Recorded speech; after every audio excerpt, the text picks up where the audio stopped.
Let's jump right into it, Ocho. The Jags beat the Saints 31-24. Trevor Lawrence was 20 of 29, 204 yards, a touchdown. Derek Carr was 33 of 55, 301, one touchdown, one pick. The Saints had the ball first and goal at the 6-yard line.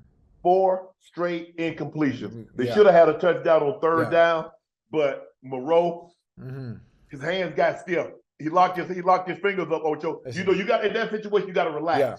You got to relax. You got to relax. Yeah, most definitely. Listen, I'm going to start from the beginning of the game. Obviously, I thought it was going to be a runaway by the Jacksonville Jaguars. They've been playing some phenomenal football, man. Ever since Trevor Lawrence got there, that team has turned the dynamic and turned everything around and being a competitor as opposed to what we're used to seeing from the Jacksonville Jaguars. Being up 24-9, honestly, I thought the game was over. And I just for the life of me, I can't understand why the Saints aren't the same intimidating Saints I'm used to seeing, especially offensively. Obviously, Drew Brees is not there. Derek Carr fills in, but you have the likes of Michael Thomas, Olave, Rashid, Taysom Hill, Alvin Kamara, and for what are we doing? There used to be an intimidating factor from the Saints offensively, and it's just not there. Obviously, they were able to come back in the game and make it a game, make it a game again, and it's I just don't know what it is. The games you shouldn't be having to play from behind with a team like that, structured in that manner with that type of talent surrounding you as a quarterback. I don't know what the problem is. But I think that's the problem is the quarterback. They don't believe. And I understand they're going to go out there and say, oh, we believe. But at the end of the day, your quarterback is what gives you that belief that you can go out there. And when you have that guy, it doesn't matter what's on the other side. It doesn't matter what their defense is. It doesn't matter who their quarterback is. Right. As long as we got a quarterback that we believe in and we know what he's more than capable of doing. Right. Look, I mean, John, how many situations of Derek Carr, how many coaches have Derek Carr gotten fired? Dennis Allen about to find out he's about to get another one. Now, John Gruden was going to end up getting fired. I mean, I know Mark Davis didn't want to fire him. He had a 10-year contract for $100 million. But the coach before that, Derek Carr, got him fired.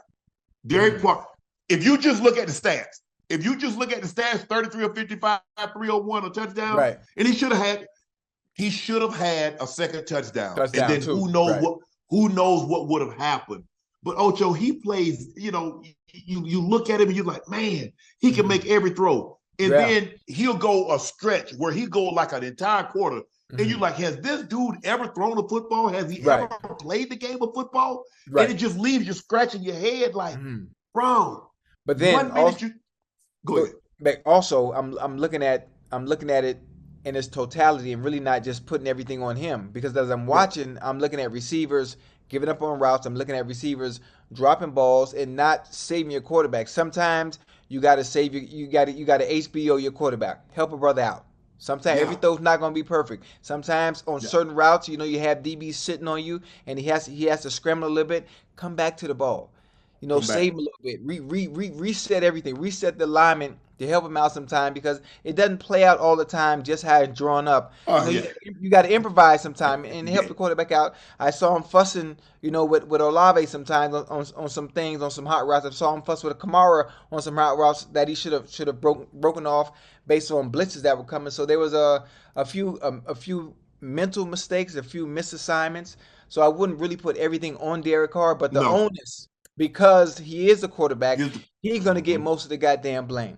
But there's some other things from other people that I did see out there today, which is they have just as much reason for the loss as does Derek Carr. Ocho, I used to do a lot of things in the game time, and the coach would say, "Well, why'd you do that? That's not what we practice. That's not what we that's not the way we drew it up." I said, "Yeah, but when you drew it up on the board, them X's and O's didn't move." Hell, I got out in the game, and guess what? If I'm the X, I'm moving, and the O damn sure moved. So I had to run my route accordingly, or I had to do accordingly. Yeah, I understood that you say this is what he normally does, but that's not what he did. Right. So I had to act accordingly. I can't go out there because you're gonna look at me crazy. I come back to the sideline and say, "Well, I ran it like this. You told me to go 12 yards, and the guy said the 8. You always told me never go behind the DB to run my route, break the route off in front of it." So That's what I did. It's just, I mean, like I said, I hate the fact that that Moreau dropped the ball on third down. And I know I've been there. I've done it. I dropped the play I dropped the pass in 91 in the south end zone at my high, Ocho, that would have given us home field throughout the playoffs. We went to Buffalo and lost the AFC Championship game 10-7. Listen, I dropped one just like Moreau when I was with the Patriots in Buffalo. Hit me right in the hands. Lack of focus. Yep. Too tensed up, or I think I was too relaxed on that one. It was too relaxed. Right. It just went right through my hands. I don't know what was going on. I don't know what happened with me.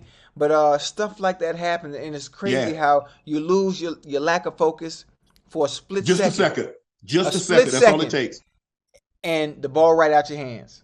Yeah, I remember in driving home crying like a baby. I called my brother on the phone. He's like, "Bro, what's going on?" You was crying? Man, was I? Because that, Ocho, when you trying to like make a name for yourself, I wasn't getting a whole lot of opportunities. Right. So my whole mindset was when I got an opportunity, cash it in. Yeah. So it's kind of like the way I played in the Ravens. I wasn't gonna get a whole lot of opportunities, but I'm trying to hit my head on the goalpost every opportunity that I got. So I know I might not get one catch. Right. But okay, can you make it something special? Right. And so that was my one chance. I'm like, man, coach, like, hey, this is what's good. And it had happened just like he said, we're gonna line you up here. We're gonna motion you out, and they're gonna motion Jerry Robinson with you. So that's gonna be a linebacker that's gonna be you. Right. Man, I shook him so bad. Yeah. Ocho, I just knew it. And what I did, I short armed the Ocho. I like instead of just like all I had to do was do this, and I did it like this. It went right off your fingertips, huh? Right off my fingertips, man. Dang. Right off my fingertips. Broke my heart. Yeah. And I just remember it's like, God, if you ever put me back in that situation again, never happen again. That's never gonna happen. So I mean, what about the Jags? If you look at the play that the Jags got to get the lead, that's a simple Zorro route. Yeah. Ladies and gentlemen at home, you run that route on third or fourth down, trying to pick up a couple of yards because they're in man coverage. Yeah. That's not a route that you hit your head on the goalpost on. No. You're not going 44 yards on a Zorro, Ocho. I've scored several times. That's a route they put in the West Coast. Right. Peterson was the quarterback in the West Coast with Andy. Right. And so I'm like, bro, how? How do you score 44 yards on a Zorro route? Well, I think they scored. Obviously, they was a man. And then not only were they a man, there was a mismatch. There's a mismatch. Yeah. Why is not a nickel? Why is a nickel not on Christian Kirk? Why is the honey badger, who normally your safety, always coming down in the box if you want to play rob or something, why is he on Christian Kirk in that situation on third down anyway? What are we doing? He's not going to be able to cover him. I don't care if they got Cam. I don't care if they got Cam Jordan. What about the angles that they took to get him down? He still went 44 yards on the Zorro route, Ocho. Yeah, but you got to think about it. Listen, it's man to man. Where's all the DBs' backs facing? Where's everybody? Which way? But they looking that way. So by the time they turn around, Christian Kirk is in full speed, already passing by. You notice once he caught the ball and got going upfield, everybody looked around. It was too late. He was full tilt. He was already full tilt. It was a house call from that point.